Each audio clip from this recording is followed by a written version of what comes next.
नमस्कार, मराठी अपडेट गुरु या यूट्यूब चॅनलवर मी ओमकार संपूर्ण महाराष्ट्रातील लाडक्या बहिणींचा हार्दिक स्वागत करतो। महाराष्ट्रातील प्रत्येक लाडक्या बहिणीला प्रॉपर माहिती आपल्या चॅनलवरती दिली जाते। तर आत्ताच्या घडीची सर्वात मोठी अपडेट म्हणजेच हप्ते वितरण आज जे दिवसभरामध्ये डीबीटी ॲक्टिव्ह चालू होणार होती तर ती चालू झाली आहे का, किंवा डीबीटी ॲक्टिव्ह कधी होणार, हप्ते वितरण कधी होणार, आणि दुसरी महत्त्वाची बाब म्हणजेच महिला बाल विकास विभागांतर्गत संपूर्ण महाराष्ट्रातील लाडक्या बहिणींना एक महत्त्वाची सूचना देण्यात आलेली आहे। चला तर या संदर्भात प्रॉपर माहिती घेऊया। अगदी दिवसभरामध्ये संपूर्ण महाराष्ट्रातील लाडक्या बहिणी आपले व्हॉट्सअप ग्रुप असेल, टेलिग्राम चॅनल असेल, यूट्यूबवरती विचारत आहेत की दादा डीबीटी ॲक्टिव्ह झालेली आहे का, किंवा आम्हाला फेब्रुवारी महिन्याचा हप्ता आला, मार्च महिन्याचा आणि एप्रिल महिन्याचा हप्ता आलेला नाही आहे, कधी डीबीटी चालू होणार आहे, अशा प्रकारचे वारंवार प्रश्न लाडक्या बहिणी आपल्याला यूट्यूबवरती असेल, व्हॉट्सअपवरती, टेलिग्राम चॅनल या ठिकाणी विचारत आहेत। आपण प्रत्येक लाडक्या बहिणींना रिप्लाय देण्याचा प्रयत्न करतोय, परंतु मेसेजेसची संख्या जास्त असल्यामुळे यासाठी खूप वेळ लागत आहे। तर आज दिवसभराची अपडेट म्हणजेच आतापर्यंत तरी आपण वाट पाहत होतो की आता उशिरापर्यंत तरी डीबीटी ॲक्टिव्ह होते का, तर आतापर्यंत तरी संपूर्ण महाराष्ट्रामध्ये दिवसभरामध्ये कुठल्याही प्रकारची डीबीटी ॲक्टिव्ह झाली नाहीये। आणि लक्षात घ्या, आज दिवसभरामध्ये कुठल्याच लाडक्या बहिणींना हप्ते वितरण झाले नाही। आणि एवढं होऊन देखील तरी सुद्धा आपण सांगू इच्छितो की संपूर्ण महाराष्ट्रातील लाडक्या बहिणी आहेत ज्यांना एक सुद्धा हप्ता आले नाही आहे, त्या अजून अपात्र नाही आहेत। आणि त्याचबरोबर संपूर्ण महाराष्ट्रातील लाडक्या बहिणी अशा देखील आहेत की त्यांना फक्त मार्च महिन्याचा हप्ता आलेला आहे, एप्रिल महिन्याचा हप्ता बाकी आहे। म्हणजेच अजून एक बाब स्पष्ट आहे की हप्ते वितरण होणार, डीबीटी ॲक्टिव्ह होणार, हीच बाब कन्फर्म आहे। पण हा निर्णय आहे तो सर्वस्वी शासनाचा असतो। कधी डीबीटी ॲक्टिव्ह होईल हे आपण सुद्धा निश्चित सांगू शकत नाही आहे।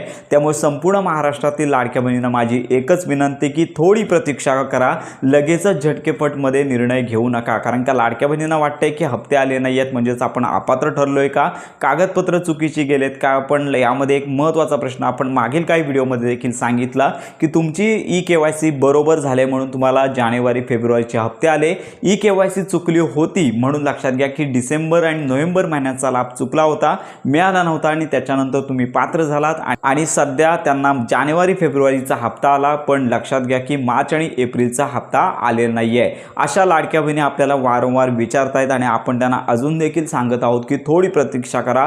कुठल्याही प्रकारची ऑनलाईन लिंक अनेक सोशल मीडियावरती सांगितलं जात आहे की आम्हाला DM करा किंवा कमेंट करा, लिंक पाठवतो त्यावरती तुम्ही तुमचा ID टाका किंवा संपूर्ण माहिती टाका आणि लगेचच तुमचा स्टेटस चेक करा। तर अशा प्रकारचे सध्या व्हिडिओज व्हायरल होत आहेत आणि संपूर्ण महाराष्ट्रातील लाडक्या बहिणी की आमचा लाभ कधी आम्हाला मिळतोय किंवा आमचं अकाउंट ॲक्टिव्ह आहे की डिॲक्टिव्ह आहे हे पाहण्यासाठी सध्या मोठ्या प्रमाणावरती प्रयत्न करत आहेत। त्यामुळे काय होतंय, तुम्हाला एक मात्र मी सांगू इच्छितो की मुख्यमंत्री माझी लाडकी बहीण योजनेची वेबसाईटवरती ज्यांनी रजिस्ट्रेशन केलं आहे तिथे देखील सध्या लॉग इन होत नाही आहे। तुम्ही मोबाईल नंबर टाकलात, पासवर्ड टाकलात, कॅप्चा टाकलात तरी देखील लगेचच साईडमधून सर्व्हरच्या बाहेर टाकलं जात आहे, म्हणजे तिथे की देखील सध्या कोणतं स्टेटस चेक करता येत नाही आहे। या संदर्भात आपण एक व्हिडिओ देखील दुपारी दिला होता की ज्या लाडक्या बहिणींना मार्च आणि एप्रिलचा हप्ता आले नाही आहे अशा लाडक्या बहिणी अपात्र ठरलेल्या आहेत अशी बातमी आहे। आणि त्यांनी जिल्हा स्तरावर असणाऱ्या महिला बाल विकास विभागामध्ये जाऊन कागदपत्र पडताळणी करायची आहे। तर अशा प्रकारची माहिती लाडक्या बहिणीपर्यंत पोहोचत आहे आणि लाडक्या बहिणी मोठ्या प्रमाणावरती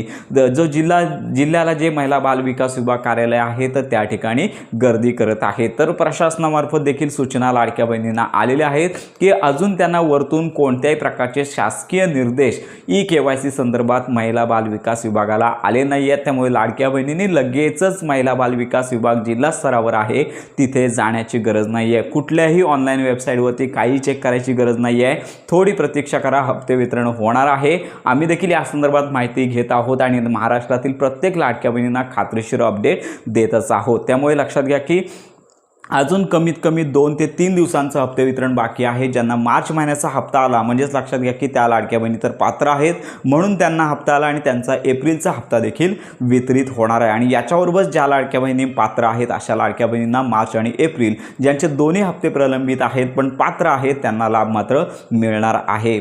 महिला बाल विकास विभागामध्ये लगेचच जायची गरज नाही आहे कारण का तशा सूचना अजून आलेल्या नाही आहेत। आपण देखील या संदर्भात प्रॉपर पाठपुरावा घेत आहोत आणि लाडक्या बहिणींना खात्री पद्धतशीर अपडेट देत आहोत। त्यामुळे थोडी प्रतीक्षा करा, हप्ते वितरण देखील होईल। आणि लक्षात घ्या की याच्यामध्ये जर हप्ते वितरण झालंच नाही तरी देखील ज्या लाडक्या बहिणी पात्र आहेत त्यांच्या संदर्भातला तोडगा संबंधित विभागामार्फत म्हणजेच महिला बाल विकास विभाग आहे यांच्यामार्फत काढला जाईल, नियमावली जाहीर केली जाईल किंवा त्यांच्यामार्फत जी प्रोसेस आहे पात्र होण्यासाठी ती सुरू केली जाऊ शकते। तर हा राहिला एकदम टोकाचा प्रश्न। त्यामुळे संपूर्ण महाराष्ट्रातील ज्या लाडक्या बहिणींना मार्चचा हप्ता आलेला आहे त्यांनी एप्रिल महिन्याच्या हप्त्याची प्रतीक्षा करावी आणि ज्यांना मार्च आणि एप्रिलचा हप्ता आले नाही आहे त्यांनी थोडे दिवस प्रतीक्षा करा, हप्ते वितरण होईलच। आपण देखील या संदर्भात कन्फर्म अपडेट देणार आहोत। तर अशा प्रकारची ही महत्त्वाची अपडेट आहे। या संदर्भात तुमच्या काही शंका असतील तर आपल्या व्हिडिओच्या कमेंट बॉक्समध्ये नक्की कळवा। आता आपण जो व्हिडिओ बनवतोय त्या वेळेपर्यंत तरी अजून हप्ते वितरण झाले नाही आहे। हप्ते वितरण झाल्यानंतर प्रॉपर माहितीपर व्हिडिओ आपल्या चॅनलमार्फत देण्यात येणार आहे। लाडक्या बहिणींना शेवटची एकच विनंती, कुठेही तुमची वैयक्तिक माहिती शेअर करू नका, कुठल्याही लिंकवरती क्लिक करून रजिस्टर करू नका। मुख्यमंत्री माझी लाडकी बहीणची जी वेबसाईट आहे तिथे सध्या अजून व्यवस्थित साईट चालत नाही आहे। त्यामुळे काही लाडक्या बहिणींनी नारी शक्ती दूत ॲपद्वारे अंगणवाडी सेविकांकडे रजिस्ट्रेशन केलं होतं। त्यामुळे थोडी प्रतीक्षा करा, प्रॉपर माहिती व्हिडिओ आपण देखील देणार आहोत आहे। तर अशा प्रकारची ही महत्त्वाची माहिती संपूर्ण महाराष्ट्रातील लाडक्या बहिणींपर्यंत नक्की शेअर करा।